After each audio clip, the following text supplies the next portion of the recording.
peace of Christ, all of you. Please invite your friends. And today our topic is about the adhan. You know, why Muhammad he chose the adhan? Anyone knows? Is it Allah who told him to do the adhan?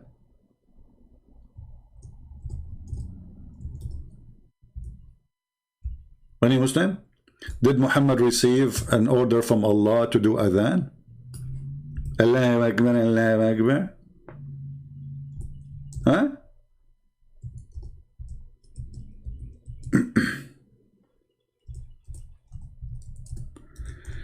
The hadith says, and thank you for the hadith exposing Muhammad. Muhammad was trying to find, as I told you, trying to establish a religion. He don't have one. The Christians, they have the bell. Just Jews, they have, you know, the horn they called for prayer, you know. Muslims, how they called him for prayer. Once Muhammad, he saw a Muslim holding a bell in his hand, and he is going to use it. Muhammad, he said to the man, why you are holding this bell? Are you saying it? The man, the Muslim man, he said no. Muhammad didn't like the idea.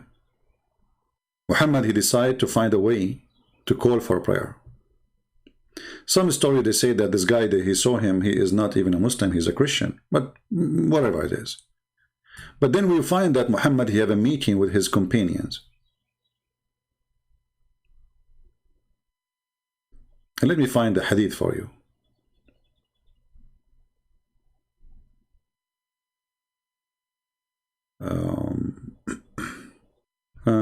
Where we will find it.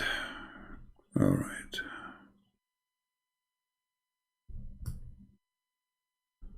Let us see. Okay, this is sahih, so the Muslim cannot say we are making things up.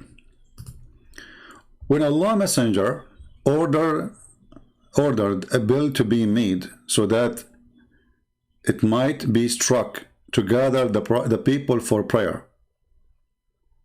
When the Messenger of Allah ordered a bill to be made so that it might be struck to gather the people for prayer. Muslims, are you there? How Muhammad wanna call the people for prayer? A bell? A man carrying a bell in his hand appeared to me while I was asleep. And I said, servant of Allah. This is supposedly in the dream. Will you sell this bell? Muhammad is looking for a bell. Suppose this is a dream now, not the real. So Muhammad said to the guy who he saw in the dream, would you like to sell me this bell? Because he needed for the call to the prayer like the Christians. He asked, will you do with it? I replied, we shall use it to call the people to prayer. He said, should I not accept you something better? Suggest you something better than that? I replied, certainly. Then he said, he told me to say, Allah is the most great, Allah the most great, Allah the most great, most great.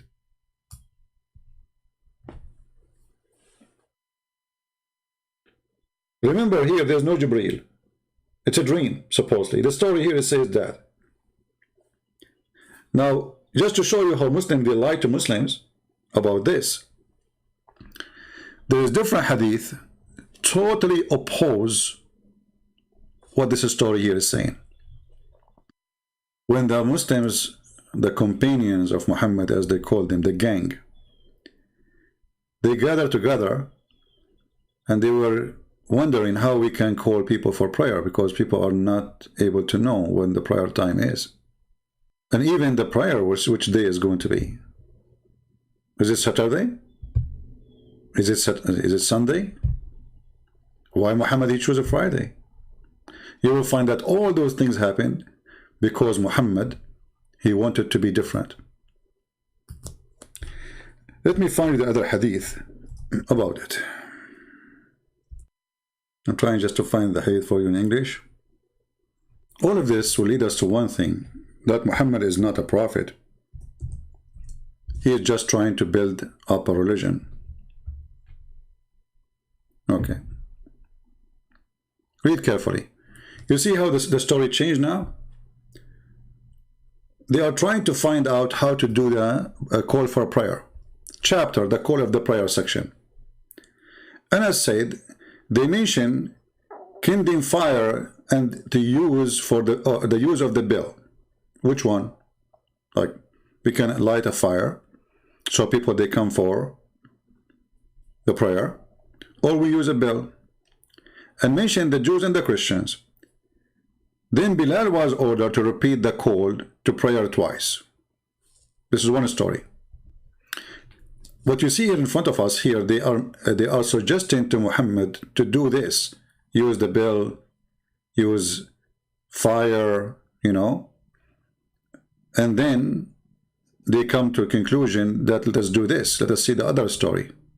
This is the same hadith I showed you already. Look at this hadith. A disaster. This is a disaster. Look at this. This is al-Bukhari. When the Muslims arrived to the Medina, they used to assemble for a prayer and used to guess the time. They guessed the time for it during these days. The practice of adzan for a prayer had not been introduced yet. Once they discussed this problem regarding the call for prayer.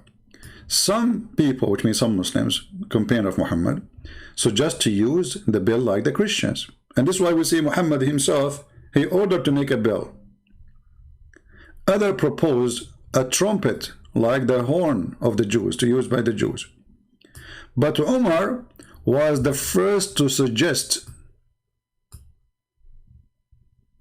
read carefully, Umar was the first to suggest that man should call the people for a prayer. Oh boy. And this is al-Bukhari. So the story about the dream is false. This is sahih. And this is al-Bukhari. The first one who come with the way to call for a prayer is not Allah, is not Jibreel, it is not Muhammad. It was in a discussion about what to do to solve the problem. And as usual, the solution come from Umar. Umar al-Khattab, he says in some hadith, says, Allah, he agreed with me in 10. Some they say 5, some they say 3, some they say 7. Including the Kaaba. Why the Muslim they face the Kaaba now? It was Umar. Hijab. Who is the one who made the hijab? Allah or Muhammad? No. It was Umar. The ritual of the house of Abraham, Umar. Even Muhammad, he says, if there is a messenger will come after me or a prophet will come after me, that will be Umar. My Lord concurred with me, my judgment, between my two brackets, my judgment, on three occasions. In the case of the station of Abraham, in the case of observing the veil, and the case of the prisoners of Badr. And those three, by the way, they are different from story to story, which means they will end like 20, 30, 40, 50. And you will find that the most important things in Islam is made by Umar. I mean, look, the Kaaba is Umar. The hijab is Umar. The adhan is Umar. So what is left? Are we following? The Kaaba, his order came from Umar. And then Allah, he took the verses of Umar, the same as I have said. Look, this is al-Bukhari. Umar, he says clearly that Allah, the verses came the same as I said was revealed. Read carefully. So this verse came down the same as I had said was revealed. Do you see it? Same for Friday and Saturday. Why Muhammad he chose Friday instead of Saturday? That is a question, by the way, Muslims don't dare to answer. That's all the questions anyway. So seek knowledge. That's why the Lord, he says, search the books, read them, and then what will happen? Then you will know the truth. And what will happen then? The truth will set you free. But if you go in the Quran, in chapter 5, as an example, verse 101, it says, ask not questions. The Muslims, they say that people, they were asking Muhammad silly questions. Well, everything for Muhammad is a silly question, because you have no answer. Name for me one thing Muhammad have answer for it. Even when the people, they ask him about the spirit, which is extremely important question, what Muhammad, he says, only Allah knows. It's from the command of my Lord. They are asking you, who is this spirit? You don't tell them from the command of my Lord. What is the answer? Look at this verse. Ask not about things which is made plain for you. Okay, well, so we ask about what? Because people, they ask question about things is plain for them. Otherwise, they do not need to ask you. Do you see the stupidity? If we are not allowed to ask about things made plain for us, so we will ask about what? About things is not plain? If it's not plain for me, there's no reason for me to ask. And the verse 102 says, because former generation, they asked the same questions and they left the faith. Do you see it? So with Jesus is the opposite. He wants you to read the books. He wants you to learn. Educate yourself. He don't want a fool follower. A fool, there's two kinds of fool, by the way. There's a fool by choice, which means he decided not to learn. And there's a fool who learned, but he decided to be a fool still. Thank you all for being here. May the Lord bless you.